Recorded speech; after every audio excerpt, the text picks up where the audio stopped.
வணக்கம். ஜனநாயகன் ரிலீஸ் ஆகாமல் அந்த படம் இன்னும் ரிலீஸ் சர்டிஃபிகேட் வாங்காதனால விஜய் ரசிகர்கள்லாம் சோகத்தில் இருக்கிறாங்க. இந்த நேரத்தில் அவர் சிபிஐ சம்மனுக்கு டெல்லி கூப்பிட்டு போயிட்டுருக்காங்க. அதனால் ரொம்ப வருத்தப்படுறாங்க எல்லோரும்.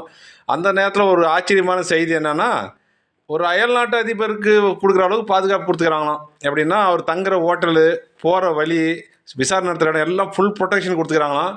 இது எப்படின்னா இந்த வெற்றி கொடி கட்டுப்பாடத்தில் இந்த பார்த்திபன் வடிவேலு காமெடி தான் எனக்கு ஞாபகம் வருது.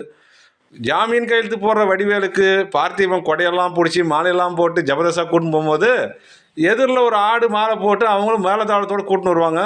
வடிவேலுக்கு ஒரு கம்பேரிசன் வரும். அது எனக்கு வந்துருச்சுங்க. ஏன்னா சிபிஐ அமித்ஷாவோட நேரடி கட்டுப்பாட்டில் இருக்கிறது. இது தமிழ்நாட்டோடு கடந்து போயிருக்கும் கரூர் துயர சம்பவம்.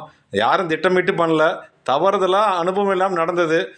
அதை அரசியல் பண்ணி பெருசாக்கி செந்தில் பாலாஜியை இழுத்து பெரிய பிரச்சனையாகி கடைசி டெல்லி சிபிஐ வரைக்கும் போகிற அளவுக்கு பண்ணிக்கிறது அது நம்மளுடைய தவறாக தான் இருக்கும். ஏன்னா ஸ்டாலின் ஆரம்பத்துலேருந்தே சொல்லிட்டாரு, இது யாரும் எந்த தலைவரும் தன் தொண்டர்கள் சாக விரும்ப மாட்டாங்கன்னு.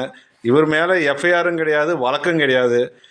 அல்லு அர்ஜுன் ஆந்திராவில் ஒரு தேட்டருக்கு போய் ஒரு பெண் கூட்டணி சேர்ந்ததுக்கு பல பிரிவில் வழக்கு சிறையிலே போட்டாங்க. அந்தளவுக்கு தமிழ்நாட்டில் கடுமையான சூழ்நிலை இல்லை. ஆனால் இப்போ அங்கே டெல்லியில் அப்படி இருக்குமான்னு தெரியாது. ஏன்னா பாஜகக்காரங்க பாய்சன் கிடைச்சாவே பாயாசம் மாதிரி குடிப்பாங்களாம். பாயாசமே கிடைச்சா விட்டுருவாங்களான்றாங்க. ஏதாங்க விஜயை பாயாசம்னு சொல்கிறீங்களான்றீங்க. பாயாசத்துக்கு அவருக்கும் சென்டிமீட்டர் அது ஒர்க் அவுட் ஆகுதுங்க. அதனால தான் சொன்னேன். கரூர் விவகாரம் கொஞ்சம் விவகாரமானது, நிறையா தப்புங்க இருக்குது. நோண்டுனா பல பிரச்சனை வரும். அதனால் இவர் சமாளிப்பாரா இல்லை வரும்போது ஆர்எஸ்எஸ் ட்ரெஸ்ஸு ட்ராயரோடு வருவாரான்னு தெரியல. அது ஒரு எதிர்பார்ப்பு இருக்குது. இன்னொன்று உண்மையாக சொல்ல போனால் இது அரசியலுக்கு வர வேண்டிய காலகட்டமே இல்லை. சினிமாவிலே இருந்திருக்கலான்றதான் ஒரு ரசிகனா என்னுடைய கருத்து கணிப்பு.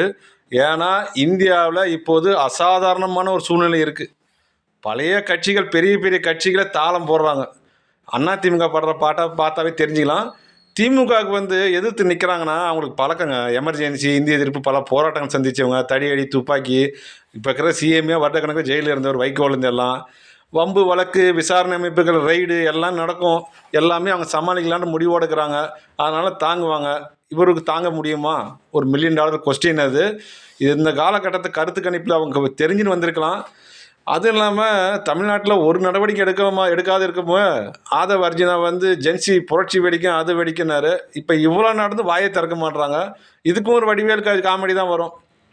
இந்த குரலி வித்தக்காரங்க ஒருத்தருக்கு மயக்காட்சி உழவு வச்சுட்டு எல்லாம் பயந்து ஓடின பின்னாடி கீழே விழுந்து இருந்து ஓடுவான். இப்போ வடிவேல் சொல்லுவார், இவனும் அவங்கால் தானான்னு. அந்த மாதிரி அவரை சுற்றி அவங்களுங்களே இருக்கிறாங்க. கரெக்டாக டைரக்ஷன் பண்ணிடுவாங்க. இன்னொரு முக்கியமான விஷயம்னா, அவரை பார்த்து திருப்பரங்குன்றத்துக்கு குரல் கொடுக்கல, கிறிஸ்தவங்க தாக்கப்படும் போது குரல் கொடுக்கலன்னு எல்லாம் கேட்டுருந்தாங்க. அவர் படத்துக்கே அவர் குரல் கொடுக்கலைங்கன்னா இன்னொரு தரப்பு குரல் வருது. என்னவோ ஒரு மாயாஜாலமாக தான் இருக்குது. மொத்தத்தில் இன்றைக்கெல்லாம் அரசியல் களத்தில் இருக்கணும்னா மிக மிக மன வலிமை வேணும். ஒன்று ஜால்ரா அடிச்சு ஒத்து போயிடணும், இல்லை எதிர்த்து நின்று வீணாக போகணும். ரெண்டே வழி தான் இருக்குது. அது மாதிரி காலகட்டம் இது. வழக்கமாக சிபிஐ விசாரணைனா ரொம்ப மெத்தனமாக நடக்கும். 30 வருஷம் கேஸ்லாம் இருக்குது. அரசியல் தலைவர் சிபிஐ வழக்குனாவே அது ஒரு ஆயுதமாக மாற்றி ஸ்பேரில் வச்சுருவாங்க.